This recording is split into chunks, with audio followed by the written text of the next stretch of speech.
Good morning friends. विद्यार्थी मित्रांनो, मागच्या लेक्चरला आपण फंक्शन्स ऑफ डीबीएमएस हा कन्सेप्ट स्टडी केला.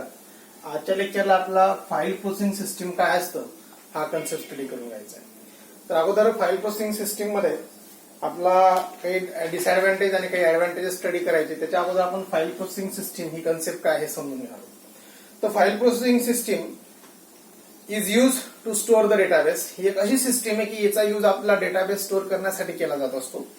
The database was store in a typical operating system like files. Okay, तर डेटाबेस जो असतो आपला तो ऑपरेटिंग सिस्टीम मध्ये फाईलच्या स्वरूपात हा स्टोअर केला जात असतो, ज्याला आपण फाईल प्रोसेसिंग सिस्टीम असं म्हणतो. मग त्याच्यात आपला फाईल प्रोसेसिंग सिस्टीम मध्ये काही डिसएडव्हान्टेज आहेत. फाईल प्रोसेसिंग सिस्टीमचे डिसएडव्हान्टेज आपला अगोदर स्टडी करून घ्यायचे. Disadvantages of file processing system. मग त्यातला सर्वात पहिला मोठा डिसएडव्हान्टेज आहे तो आहे तुमचा data redundancy and data inconsistency. Data redundancy and data inconsistency.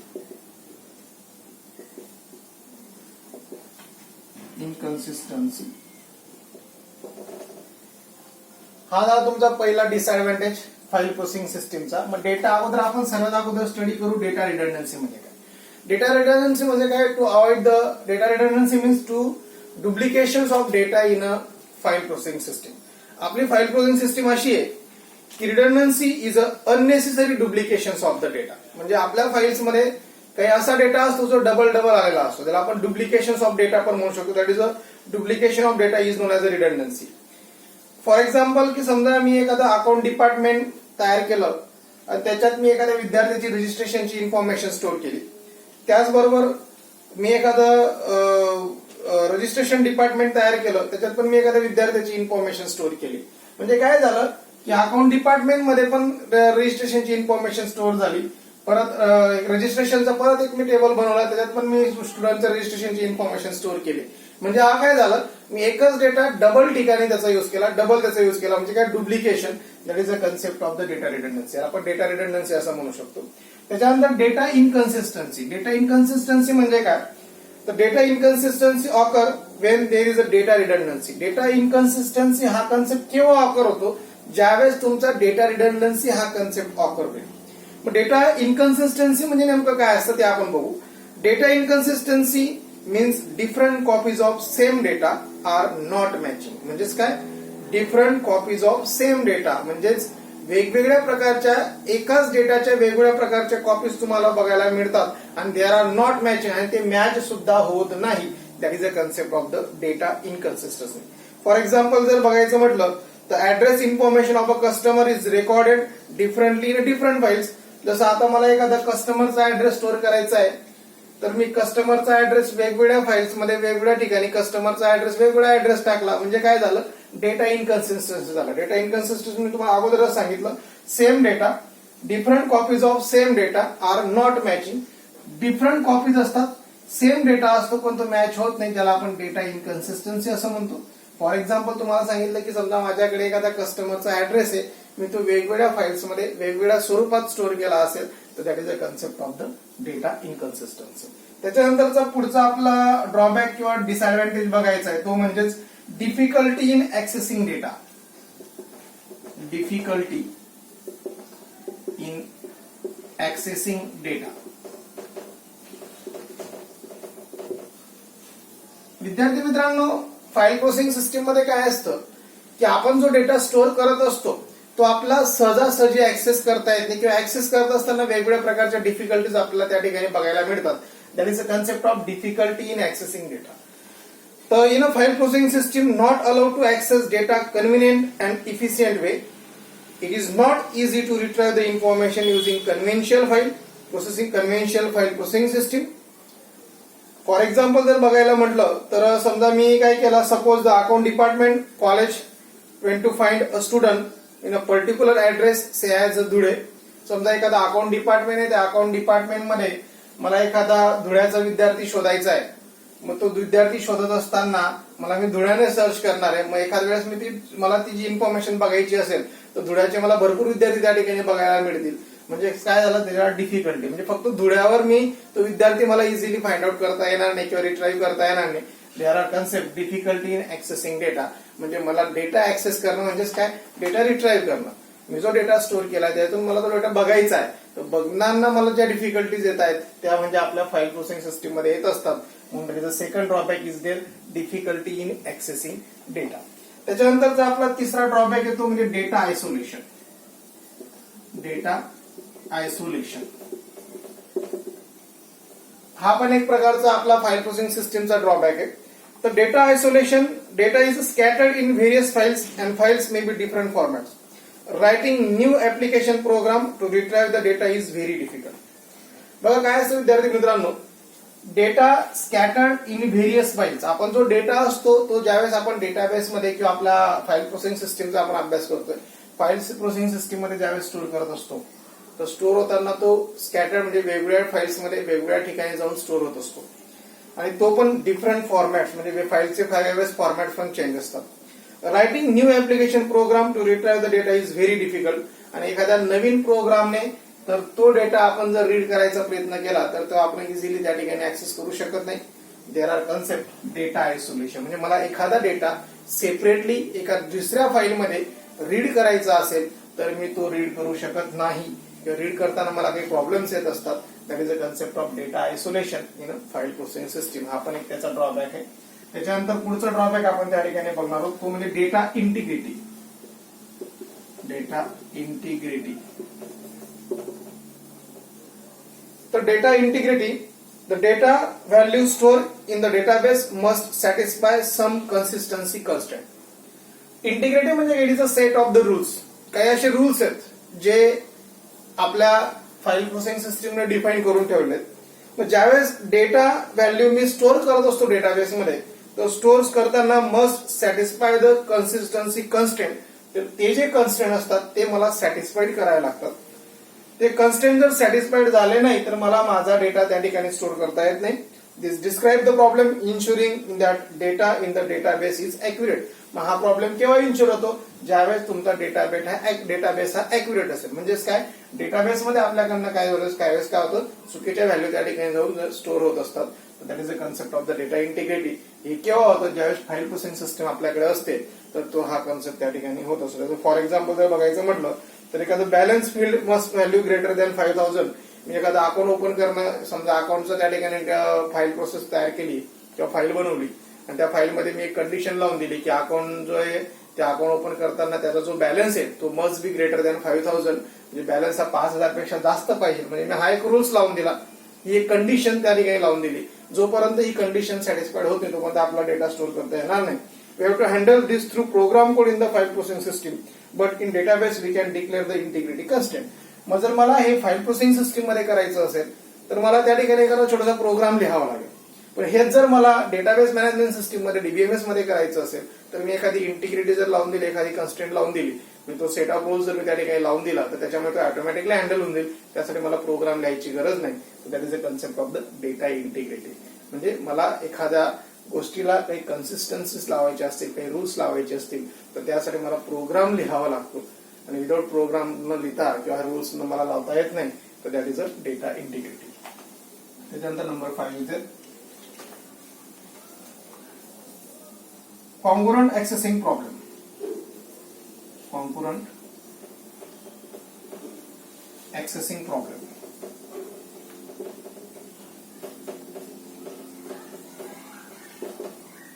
Congruent accessing problems. Multiple users. Congruent म्हणजे काय असतं, ज्यावेळेस एखादी कॉन्सेप्ट ही मल्टिपल टाइम्स यूज केली जात असेल दॅट इज अ कॉन्ग्रुएंट. मग काय काय असतात की multiple users are updating the same data simultaneously. It will result in inconsistent data state in a file processing system. It is very difficult to handle this using program code. समजा एखादा program code नाही, मला काय करायचंय, माझ्याकडे multiple users आहेत आणि एकच डेटा जो मल्टिपल युजर यूज करतात आणि त्याला एकाच वेळेस ते अपडेट करतात. मग हे जर मला प्रोग्राम कोडने मी करायचं म्हटलं there are complications are there. तर मला हे असे थोडे कॉम्प्लिकेशन येत असतात. म्हणून कॉन्ग्रुएंट ऍक्सेसिंग प्रॉब्लेम म्हणजे एखादा डेटा जर मला सायमल्टेनियसली वापरायचा असेल मल्टिपल ठिकाणी तर त्यावेळेस तो मला वापरत असताना काही प्रॉब्लेम्स त्या ठिकाणी क्रिएट होत असतात. ते प्रोग्राम कोडने आपण इझिली करू शकत नाही. तर हा पण एक प्रकारचा ड्रॉबॅक आहे आपला फाईल प्रोसेसिंग सिस्टीमचा, कॉन्ग्रुएंट ऍक्सेसिंग प्रॉब्लेम्स. ओके. आणि number 6 is there data security किंवा सिक्युरिटी प्रॉब्लेम आपण त्याला म्हणू, सिक्युरिटी प्रॉब्लेम्स. बघा विद्यार्थी मित्रांनो, डेटा सिक्युरिटी हा सर्वात महत्वाचा कन्सेप्ट आहे. जर आपण एखादी फाईल बनवली असेल आणि त्या फाईलमध्ये जर आपण डेटा टाकला आणि तो जर डेटा सिक्युअर राहत नसेल तर ती फाईल किंवा आपण जो पूर्ण डेटा तो काही कामाचा नाही, कारण की तो कुठलाही अनऑथराइज युजर हा तो ऍक्सेस करू शकतो. पण सिक्युरिटी प्रॉब्लेम्स हा काय असणार आहे आपल्या फाईल प्रोसेसिंग सिस्टीम मध्ये थोडक्यात सांगतो. Enforcing security constraint in a file processing system is very difficult as the application program are added to system in ad hoc manner. म्हणजे मला सिक्युरिटी जर द्यायची असेल आणि त्यासाठी मला जो प्रोग्राम कोड तयार करावा लागणार आहे तर तो प्रोग्राम कोडने आपण आपल्या फाईल प्रोसेसिंग सिस्टीमला सिक्युरिटी देणं थोडंसं कॉम्प्लिकेशन असतं. हे जर आपण डीबीएमएस मध्ये करायचं म्हटलं तर इझिली आपण त्या ठिकाणी सिक्युरिटी देऊ शकतो. देर आर सम ड्रॉबॅक्स किंवा some disadvantage of the file processing system. आपण फाईल प्रोसेसिंग सिस्टीमचे काही डिसएडव्हान्टेज स्टडी केले, परत थोडक्यात सांगतो. पहिला डिसएडव्हान्टेज आपण बघितला डेटा रिडंडन्सी आणि डेटा इनकन्सिस्टन्सी. डेटा रिडंडन्सी मध्ये आपण बघितलं की जो डुप्लिकेट डेटा असतो तो आपल्या फाईल्स मध्ये स्टोअर केला जात असतो. Duplication of data is means data redundancy. त्याच्यानंतर डेटा इनकन्सिस्टन्सी म्हणजे काय, हा कन्सेप्ट डेटा डुप्लिकेशन और डेटा रिडंडन्सीवरच अवेलेबल आहे म्हणून त्याला आपण त्याच्यातच घेतलेला डेटा इनकन्सिस्टन्सी. डेटा इनकन्सिस्टन्सी म्हणजे काय, सेम फाईल्स असतील आणि मल्टिपल ठिकाणी आपल्याला त्याला युज करायचं असेल तर त्यावेळेस तो कन्सेप्टला आपण डेटा इनकन्सिस्टन्सी असं म्हणतो. Data inconsistency occur when the data redundancy. Data inconsistency means different copies of the same data. वेगवेगळ्या कॉपीचा सारखा डेटा आपल्या त्या ठिकाणी बनवता येत असतो तर त्याला आपण डेटा इनकन्सिस्टन्सी असं म्हणतो. डिफिकल्टी इन ऍक्सेसिंग डेटा, आपण डेटा आपल्या फाईल प्रोसेसिंग सिस्टीम मध्ये जो डेटा स्टोअर केला असतो ते ऍक्सेस करताना त्याला आपण डिफिकल्टी त्या ठिकाणी क्रिएट होते. डेटा आयसोलेशन, डेटा सेपरेट करणं, पण आपण जर वेगवेगळ्या ठिकाणी वेगवेगळ्या फाईल्स मध्ये आपला डेटा स्टोअर त्या ठिकाणी स्टोअर केला जात असतो. स्कॅटर्ड डेटा हा स्कॅटर होत असतो आणि तो ज्यावेळेस मला रिट्राईव्ह करायचा असेल तर त्यावेळेस तो डेटा मला त्या ठिकाणी इझिली रिट्राईव्ह करता येत नाही, म्हणजे डेटा आयसोलेशन मला त्या ठिकाणी करता येत नाही. डेटा इंटिग्रिटी, जसं मला माझ्या फाईल प्रोसेसिंग सिस्टीम मध्ये मी एखादा डेटा स्टोअर केला, मला त्याला सिक्युरिटी द्यायची तर देत असताना मी जो प्रोग्राम कोड बनवतो त्याच्याने आपण ती कन्सिस्टन्सी, ते सेट ऑफ रूल्स त्या ठिकाणी लावणं थोडंसं कॉम्प्लिकेटेड आहे. Data integrity. Congruent accessing problems, multiple users जर एक सेम फाईलला युज करत असतील, एकाच वेळेस तिला अपडेट करत असतील तर ते पण त्या ठिकाणी थोडंसं प्रॉब्लेमॅटिक असणार आहे फाईल प्रोसेसिंग सिस्टीम मध्ये. सिक्युरिटी प्रॉब्लेम, ऑफकोर्स तुम्ही जो प्रोग्राम, तुम्ही जी फाईल्स तयार केली त्या फाईल्सला तुम्हाला जी सिक्युरिटी द्यायची असेल ती जर सिक्युरिटी तुम्ही प्रोग्राम कोडने देत असणार तर पाहिजे त्याची सिक्युरिटी त्याला आपल्याला लावता येत नाही किंवा सिक्युरिटी लावत असताना प्रॉब्लेम्स आपल्याला क्रिएट होतात. There are some disadvantages, drawback of file processing system. त्याच्यानंतर आपल्याला आता बघायचं आहे मग हे जे ड्रॉबॅक्स आहे हे आपल्याला ओव्हरकम करायचे आहेत.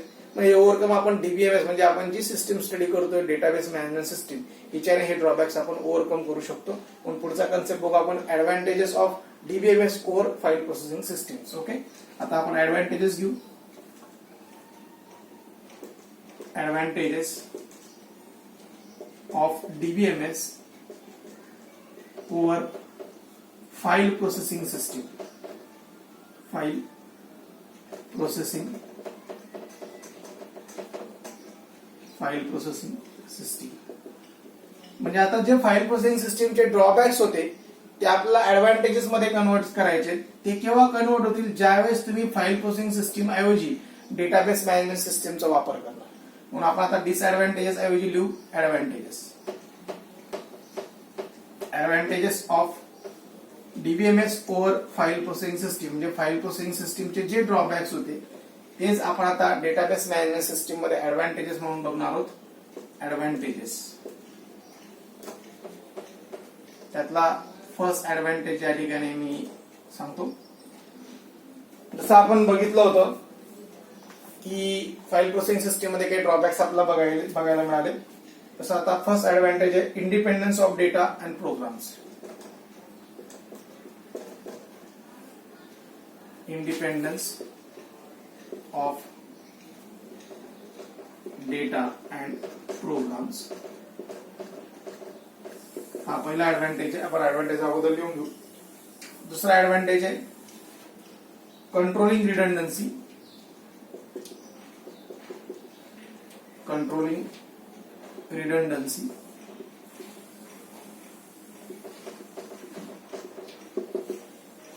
तिसरा ऍडव्हान्टेज आहे data share ability.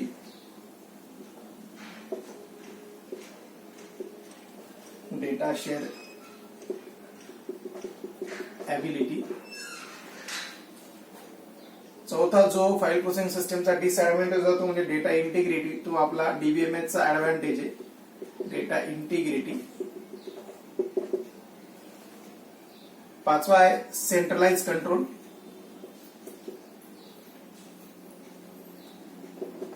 Centralise control. सहावा आहे डेटा इनकन्सिस्टन्सी. Data inconsistency. सातवा आहे तुमचा data congruence.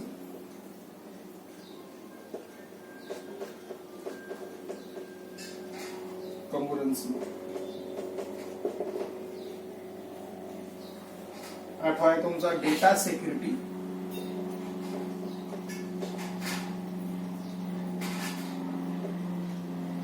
Data security.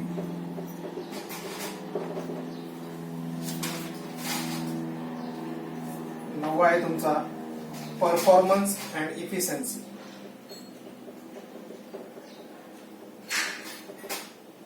Performance and efficiency. एवढे आपण ऍडव्हान्टेजेस बघणार आहोत डीबीएमएस चे ओव्हर फाईल प्रोसेसिंग सिस्टीम. म्हणजे फाईल प्रोसेसिंग सिस्टीमचे जे आपण डिसएडव्हान्टेजेस बघितले ते ओव्हरकम करण्यासाठी आपण आता डेटाबेस मॅनेजमेंट सिस्टीम वापरणार आहोत. मग डेटाबेस मॅनेजमेंट सिस्टीमचे काय ऍडव्हान्टेजेस आहेत ते आपल्याला एक स्टडी करून घ्यायचे. सर्वात पहिला ऍडव्हान्टेज आपण स्टडी करणार आहोत independence of data and programs. Okay, काय असणार थोडक्यात समजून सांगतो. This is a prime advantage of database. हा डेटाबेस सिस्टीमचा सर्वात महत्वाचा ऍडव्हान्टेज आहे. Both the database and user programs can be altered independently of each other, thus saving time and money, which would be required to retain consistency. समजा मला माझा data store करायचा आहे. तो स्टोअर करत असताना दे कॅन स्टोअर इंडिपेंडन्सली. म्हणजे प्रत्येक डेटा मला स्वतंत्ररित्या त्या ठिकाणी स्टोअर करता येतो. स्वतंत्ररित्या स्टोअर केल्यामुळे आणि मला तो डेटा कुठल्याही ठिकाणी वापरता येऊ शकतो. म्हणजेच याच्यामुळे माझा टाइम वाचतो, याच्यामुळे माझा पैसा वाचतो. That is a concept, that is a first advantage, independency of data and programs. Okay. Second advantage controlling redundancy. जसं आपण बघितलं की फाईल प्रोसेसिंग सिस्टीम मध्ये डुप्लिकेशन्स ऑफ डेटा त्या ठिकाणी क्रिएट होत असतो. पण डेटाबेस मॅनेजमेंट सिस्टीम जर तुम्ही वापरत असाल तर त्यात सर्वात महत्वाचं टू कंट्रोलिंग द रिडंडन्सी. म्हणजे जो डुप्लिकेट डेटा तुमच्या डीबीएमएस मध्ये येणार आहे, डेटाबेस मॅनेजमेंट सिस्टीम मध्ये येणार आहे, तो त्या डेटाबेसला आपला टोटली कंट्रोल करता येत असतो. बघू आपण ते. DBMS there is a no redundancy. DBMS मध्ये कुठल्याच प्रकारची रिडंडन्सी नाहीये, म्हणजे डुप्लिकेशन्स नाहीये. If any types of the duplicate data arises, जर कुठल्याही प्रकारचा डुप्लिकेट डेटा त्या ठिकाणी तयार झाला किंवा निर्माण झाला, then DBA can control the arrange the data in non redundant way. तर डीबीए म्हणजे काय? डीबीए हा असा एक डेटाबेस ऍडमिनिस्ट्रेटर असा एक युजर असतो की जो पूर्णपणे त्याला नॉन रिडंडंट डेटाच्या फॉर्म मध्ये कन्वर्ट करून टाकतो. That is a controlling of redundancy. त्याच्यानंतर डेटा शेअर ॲबिलिटी. आपला माहिती की database management system data can be easily share by the different users. Okay, file processing system मध्ये डेटा शेअर करता येत नव्हता. पण data share ability database management system मध्ये डेटा हा तुम्हाला शेअर करता येतो. Share by the different users, आणि वेगवेगळ्या युजर्स तो डेटा शेअर करू शकतो. For example student data can be share by teacher department. एखादा स्टुडंटचा डेटा टीचर डिपार्टमेंटला शेअर करता येईल, किंवा ऍडमिनिस्ट्रेटिव्ह डिपार्टमेंटला शेअर करता येईल, किंवा अकाउंट ब्रांचला पण शेअर करता येईल. म्हणजे डेटा एकच, पण they can share on the 3 different way. Teacher department, administrative department आणि अकाउंट डिपार्टमेंट. म्हणजे एकच विद्यार्थीचा डेटा मला वेगवेगळ्या ठिकाणी शेअर करता येईल. That is a data share ability. हा पण एक प्रकारचा ऍडव्हान्टेज आहे. त्याच्यानंतर डेटा इंटिग्रिटी. जसं तुम्हाला सांगितलं होतं मी की फाईल प्रोसेसिंग सिस्टीम मध्ये आपला डेटा जे कन्सिस्टन्सी रूल्स आहेत, ती डेटाबेसची कन्सिस्टन्सी आपल्याला वापरता येत नाही. त्यासाठी आपला प्रोग्राम कोड लागतो. पण इथं data integrity database management system मध्ये enforcing the data integrity ensure the quality of the data in the database. म्हणजे मला ते जे सेट ऑफ रूल्स आहेत ते डायरेक्टली डेटाबेसला कनेक्ट करता येतात. जसं मी तुम्हाला सांगितलं होतं की एखादा अकाउंटचा मी डेटाबेस बनवला आणि त्याच्यात मला अकाउंटचा जो बॅलन्स आहे त्या बॅलन्सला सेट करायचं की अकाउंट ओपन करत असताना बॅलन्स हा मिनिमम 5,000 असायला हवा. तर डेटा स्टोअर व्हायला पाहिजे. म्हणजे ऑटोमॅटिकली जर मी इंटिग्रिटी लावून दिली, चेक इंटिग्रिटी आपण त्याला म्हणतो, तर त्याच्याने काय होऊन जाईल की मला जर ज्यावेळेस मी अकाउंट ओपन करेल त्याचा जर बॅलन्स मिनिमम असेल तरच त्याचा अकाउंट ओपन होईल, अदरवाईज अकाउंट ओपन होणार नाही. ते कॅन अशा प्रकारचे मी काही रूल्स त्याला ऑटोमॅटिकली कनेक्ट करू शकतो. Centralise control. सेंट्रलाइज कंट्रोल हा पण एक महत्वाचा त्या ठिकाणी ऍडव्हान्टेज डेटाबेस मॅनेजमेंट सिस्टीमचा. With central control of database the DBA can ensure that standard follow the representation of the data. तर सेंट्रलाइज कंट्रोल करायचं काम कोणाचं असतं, तर सेंट्रलाइज कंट्रोल करायचं काम डीबीएचं असतं. डीबीए म्हणजे कोण, एक डेटाबेस ऍडमिनिस्ट्रेटर असतो. Administrator means is one of the types of the user. तो पण एक प्रकारचा युजर असतो. It is a having to centralize control of our system, our database. तर हा पूर्णपणे काय करतो, तुमच्या डेटाबेसला सेंट्रलाइज कंट्रोल करतो. म्हणजे एका ठिकाणी त्या ठिकाणी तो व्यवस्थित एक युनिट तयार करत असतो. त्या युनिटला त्या ठिकाणी तो कंट्रोल करत असतो. त्याच्यानंतर डेटा इनकन्सिस्टन्सी. आपला कन्सेप्ट आहे कन्सिस्टन्सीचा. डेटा कन्सिस्टन्सी, इनकन्सिस्टन्सी आपण फाईल प्रोसेसिंग सिस्टीम मध्ये बघितला. डीबीएमएस मध्ये डेटा कन्सिस्टन्सी हा कन्सेप्ट असणार आहे. तर data consistency means data can be consistent state due to control of data redundancy. आपण बघितलं होतं डेटा इनकन्सिस्टन्सी हा कन्सेप्ट डेटा रिडंडन्सीवर डिपेंड असणार आहे. पण डेटा कन्सिस्टन्सी म्हणजे काय, जर तुमच्या डीबीएमएस मध्ये डेटा रिडंडन्सीच नाहीये तर डेटा कन्सिस्टन्सी होण्याचा काही प्रश्न नाही. Data consistent state due to control by data redundancy, ही स्टेट पूर्णपणे डेटा रिडंडन्सीला कंट्रोल करत असते. Data congruence. Data congruence means data congruence can be provided using the concept of the lock. Multiple user can access the data simultaneously. Data congruence याच्यामध्ये locking केलं जात असतं. आपण बघितलं फाईल प्रोसेसिंग सिस्टीमच्या ड्रॉबॅक मध्ये की मल्टिपल युजर्स एकच फाईल ती मला एडिट करायची असेल किंवा अपडेट करायची असेल तर ती फाईल ते इझिली अपडेट करू शकत नाहीये, एका वेळेस ऍक्सेस करू शकत नाही, सायमल्टेनियसली ऍक्सेस करू शकत नाही ती फाईलला. पण डेटा कॉन्ग्रुएन्सी मध्ये तुम्हाला लॉक लावता येतो आणि there are multiple users can easily access a single file and they can easily update it. Okay, single file तुम्हाला तुमचे मल्टिपल युजर्स त्या ठिकाणी वापरू शकतात, तिला इझिली एडिट करू शकतात. त्याच्यानंतर डेटा सिक्युरिटी हा पण एक सगळ्यात महत्वाचा ऍडव्हान्टेज असणार आहे डेटाबेस मॅनेजमेंट सिस्टीमचा. Having control over the DBA can ensure the access the database through the proper channel can define access right user to data items. Okay, म्हणजेच काय, तुम्ही जो डेटा त्या ठिकाणी स्टोअर केलाय तो डेटा कुठल्या युजरने ऍक्सेस करायला पाहिजे, कुठल्या युजरने ऍक्सेस करू नये, ही पूर्णपणे त्या ठिकाणी कन्सेप्ट डेटा सिक्युरिटीमध्ये मेंटेन केलं जाईल. डेटा सिक्युरिटीमध्ये जो ऑथराइज युजर असेल तोच त्या ठिकाणी डेटा ऍक्सेस करेल. अनऑथराइज युजर तुमचा डेटा ऍक्सेस करू शकत नाही. That is a concept of data security. आणि performance and efficiency, of course database management सिस्टीमचा परफॉर्मन्स हा अतिशय बेस्ट असणार आहे. आणि efficiently that's each and even user can be easily accessed. There are all authorized users are there. Okay, in view of the size of the database and demanding the database accessing requirements, good performance and efficiency are major requirements. Okay, तुमचा किती database मोठा असू द्या, किती size त्याची मोठा असू द्या, तरी तुमचा परफॉर्मन्स हा बेस्ट असणार आहे आणि गुड इफिशियन्सी त्या ठिकाणी तुम्हाला बघायला मिळणार आहे. There are so many advantages are available in DBMS over the file processing system. That is a concept of advantages of DBMS. बाकीचा कन्सेप्ट आपण नेक्स्ट लेक्चरला कंटिन्यू करू.